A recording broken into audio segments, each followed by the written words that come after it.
some point in the afternoon, I ended up falling asleep. I woke up with roughly 15 minutes before Harrison Dining Hall closed for the night. That closing time is at 8 p.m., so I woke up at around 7:45-ish p.m., which was close enough to make me consider not going to Harrison Dining Hall altogether, but then it was sort of like, then what would I have for dinner? I think I may have started on the Pringles barbecue can.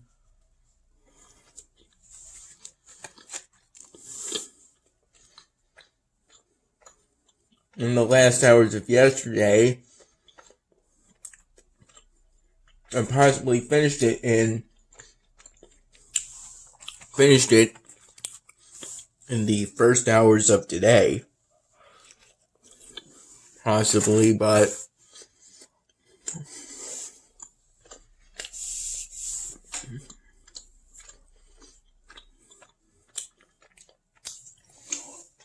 I could have also eaten that can of Pringles entirely yesterday in the span of roughly an hour, I would say.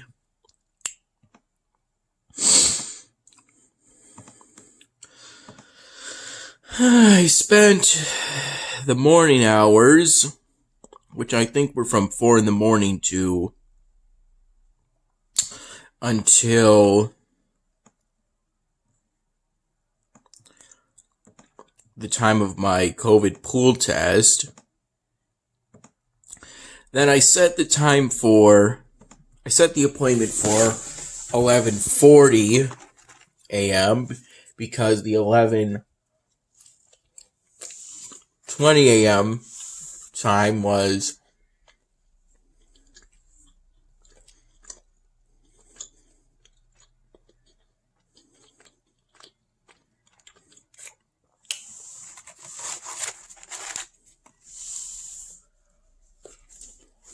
filled.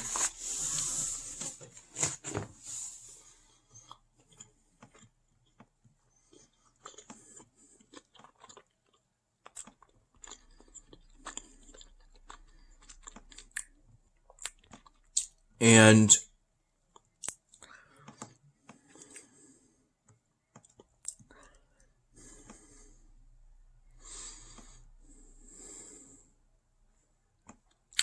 I had to pick a time where I could go before my national security class at 12:20 p.m.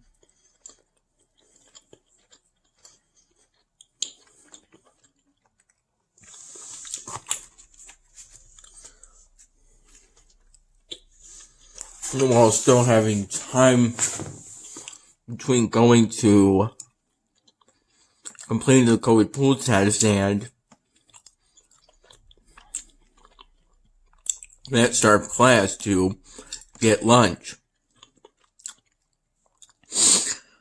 And this was important because it was necessary to ensure that I would be able to immediately go to the open ceramic studio hours immediately at the end of that national security class at 1:10 p.m.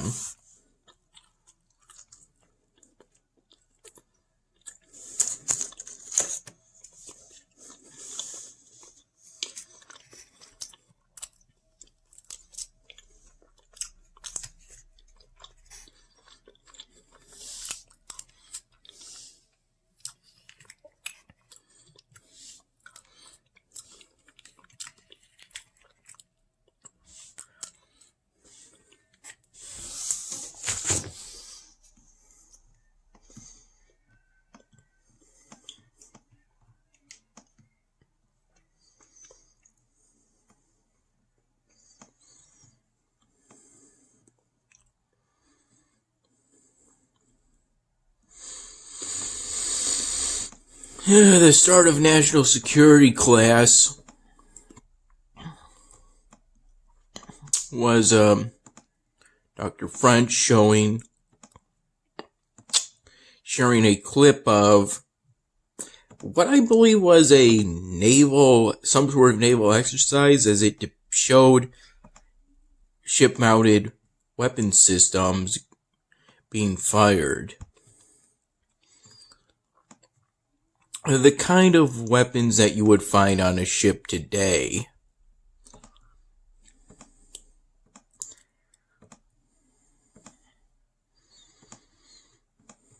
Ranging from heavy machine guns, such as that, I think it's called the C-SPAN, the kind that shoots thousands of bullets a minute. And it shoots so many bullets that it sounds like it's spraying water. And it looks like it too, but it's not. And I was just like, how many more bullets can you fire in a minute?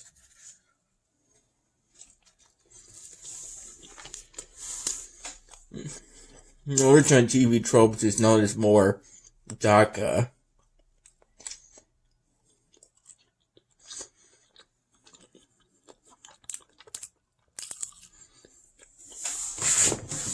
I'm not entirely sure if I'm pronouncing it correctly, but I'm about 85% sure.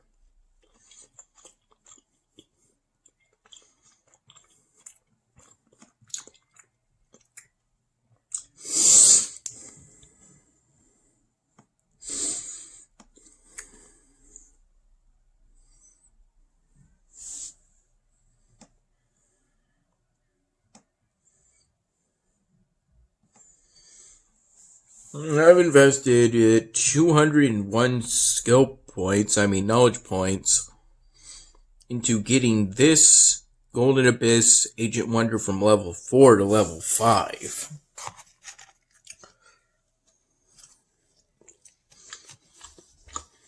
Typically during periods where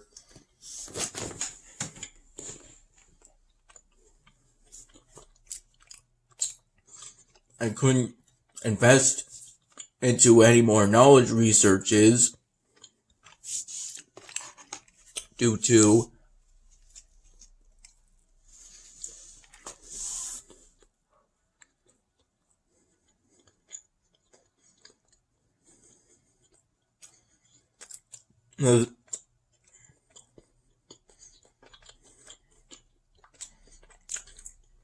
all the technologies I had unlocked but not yet activated, preventing other technologies from being unlocked.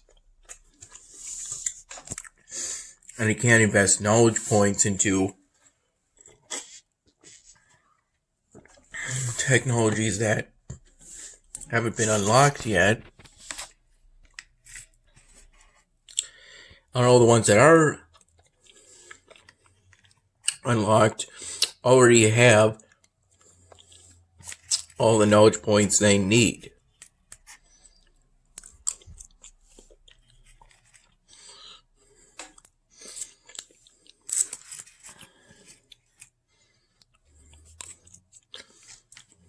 And you can't invest knowledge points after the completion of the knowledge point requirement to, for example, decrease the cost of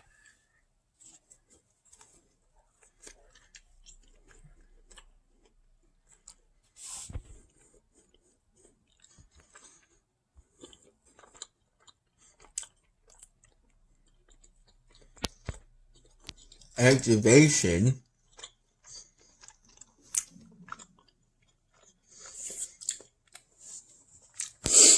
Yeah, these are some of the notes I took today during national security class. And immediately upon the end of the national security class was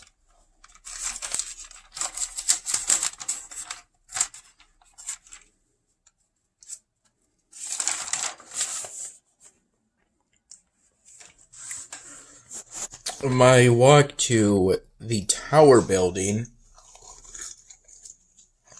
and then into the ceramic studio.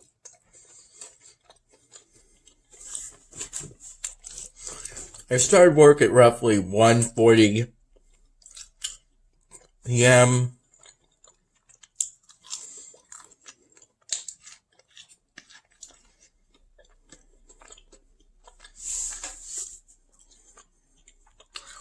I used my phone to let me know when to wet my shoe.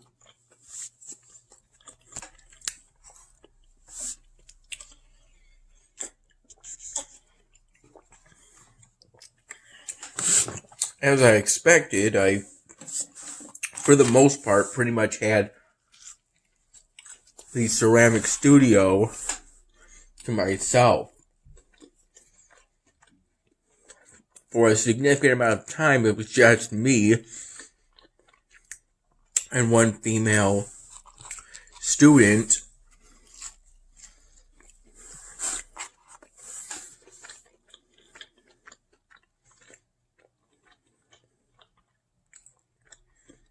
who were working on their shoes that day within the ceramic studio.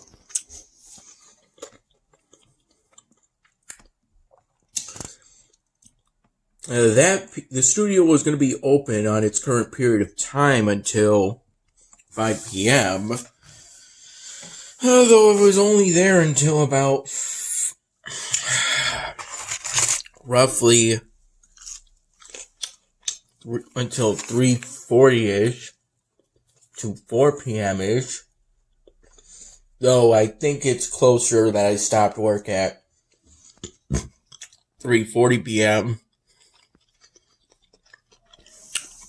And 4 p.m. was when I finished with cleanup. And upon the completion of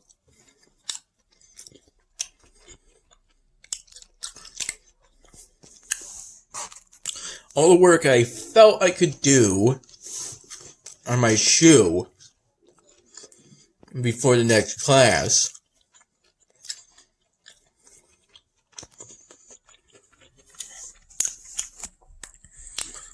in the morning,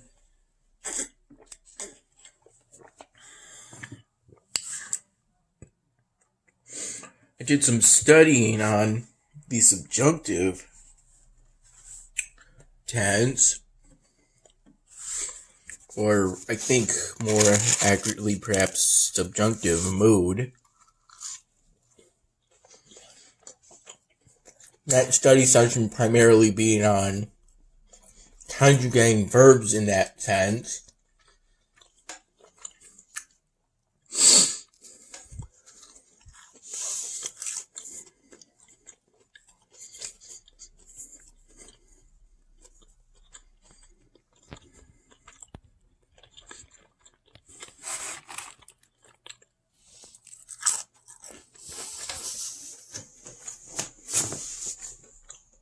And I did pretty well.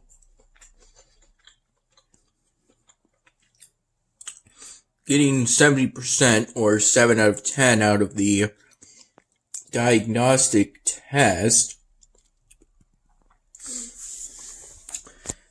that VHL Central offered.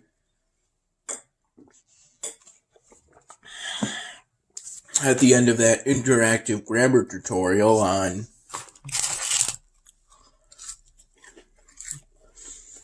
the subjunctive mood.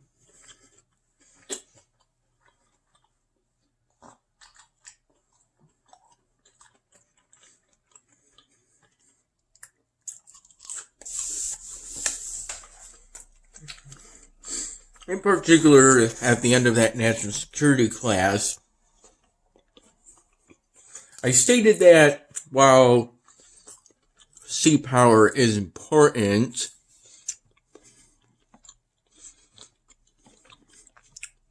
in response to a question on whether sea power basically whether sea power is or isn't the most important aspect of a military.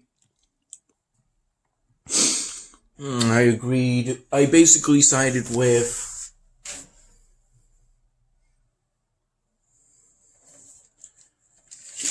Keith Mayer in that while sea power is an important component of a military,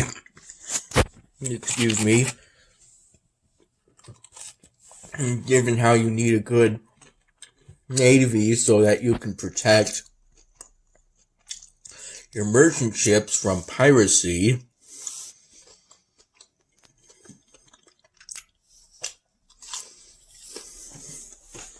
and perhaps maybe the merchant ships of other nations.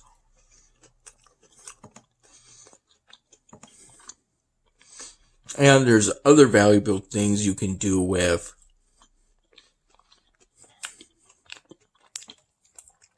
ships. There are military assets that you'll need to take out should you get into a war with many nations. They're so inland that you wouldn't be able to take them out with a ship.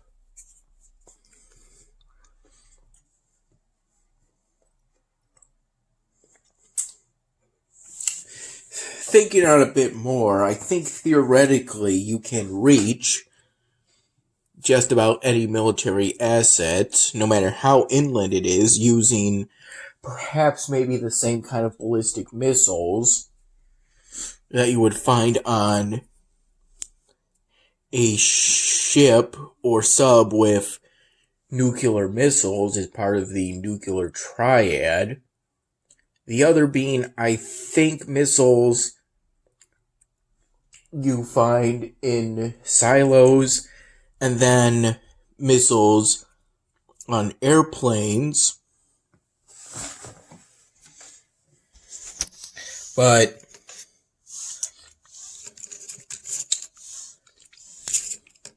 still, for the most part,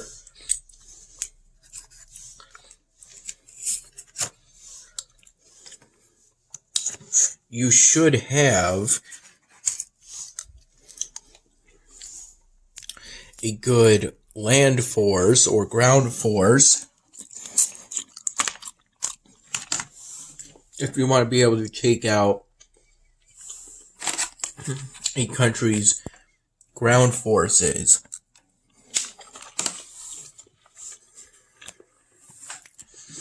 Because you can take cover and evacuate in response to ship-fired missiles.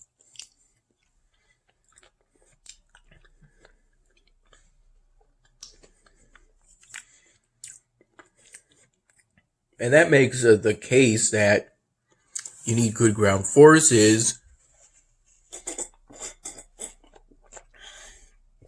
to get the ground forces of your enemy.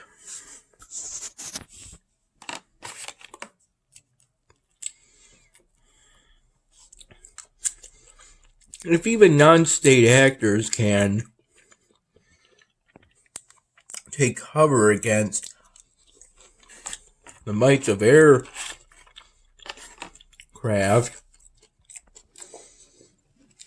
that typically cost millions and have even costed hundreds of millions or even billions, then how much more can a professional military by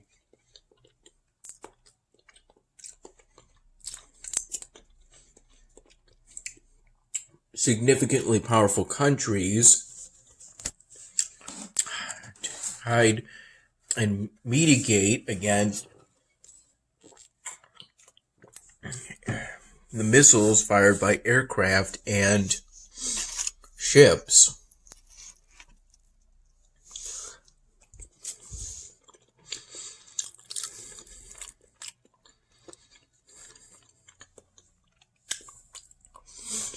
Besides, it isn't wise to invest too much into one part of the triad. It's the triad because you got to have all three sufficiently strong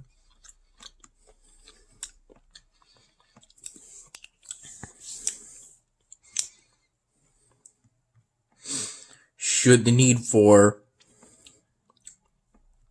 firing nuclear weapons, or perhaps a much better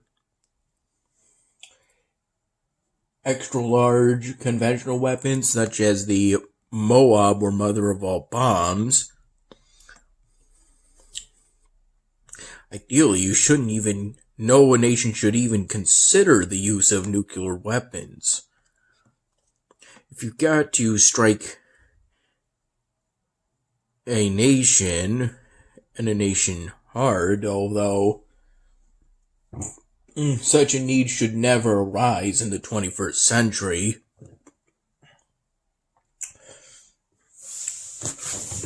Although I'm pretty sure many people in the early 20th century thought there would never be a need for what was at the time called the Great War.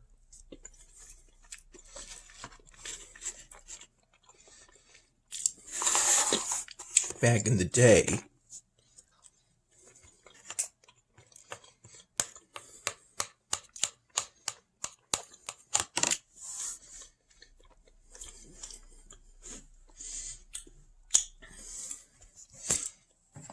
It was around 4 to 5 p.m. I'm thinking it was closer to 4 p.m. that I fell asleep and woke up with about that 15 minutes to spare. 15 minutes before Harrison Dining Hall closed. I think I got there with 5 minutes to spare before it completely closed. By which point, they no longer had any London broil. So I think it got replaced with pepper jack bacon chicken sandwiches. And then they also had cod nuggets.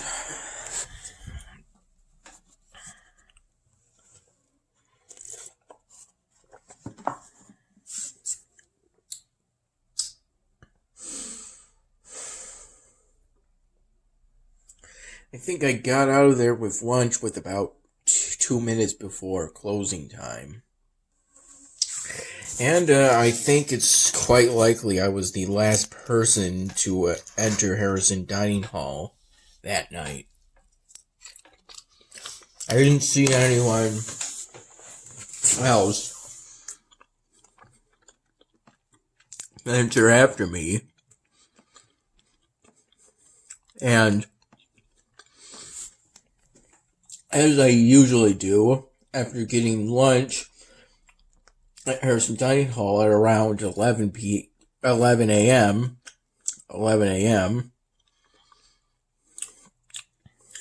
before going back to Eagle Hall, I made a stop at the Nest, basically a convenience store, on the ground floor of, or first floor of, the Harrison building. I got 2 Rockstar Thermo energy drinks. And I believe this is the one I potentially, actually no, I don't think so. I think I put that energy drink that I drank in the last minutes of that national security class, or the later part of it, and back into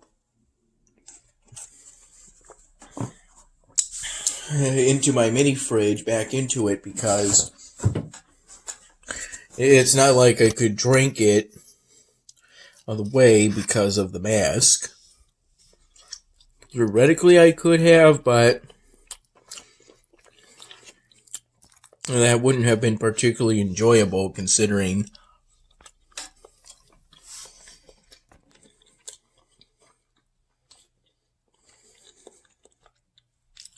I had a bag. I brought a bag with my Spanish textbook binder because that binder contained the syllabus for my visual art experience class, and thus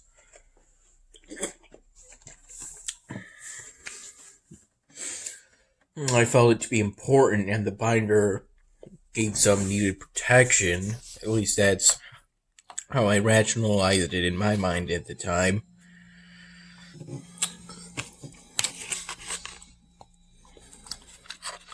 As well as a bottle of water.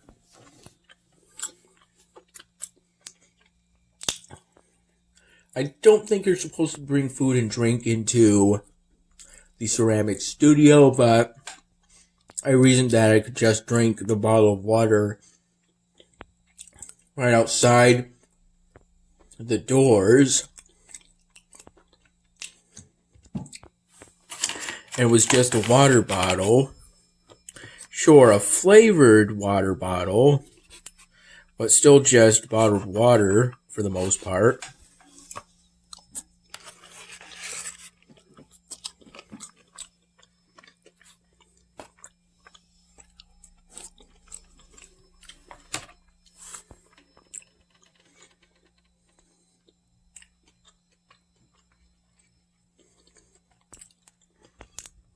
And a few pens, like this one,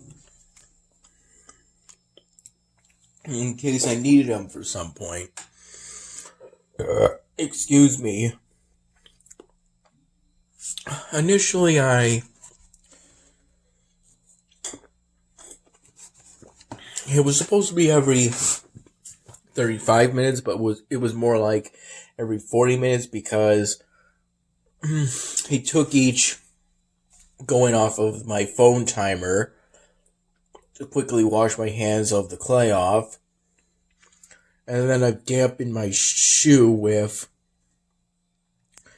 a wringed out sponge, but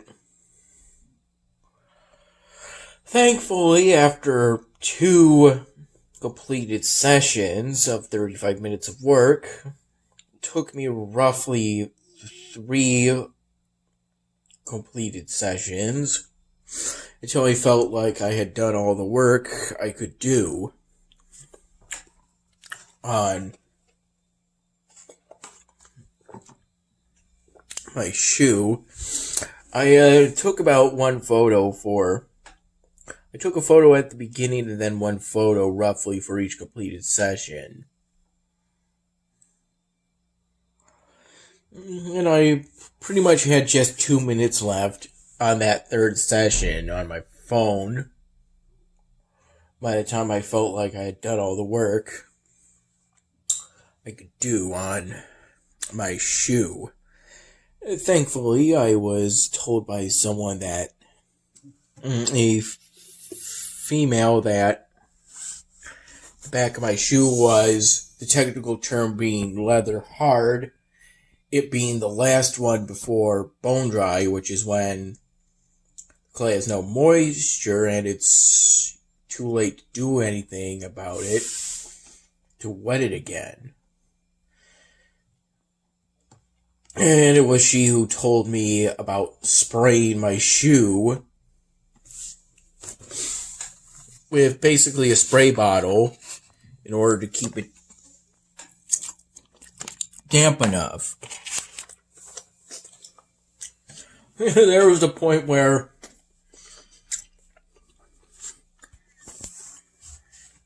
I became concerned of the slip drying out. So I went to the sinks and wet the slip with a bit of water. and start it with some random tool on a counter within the ceramic studio.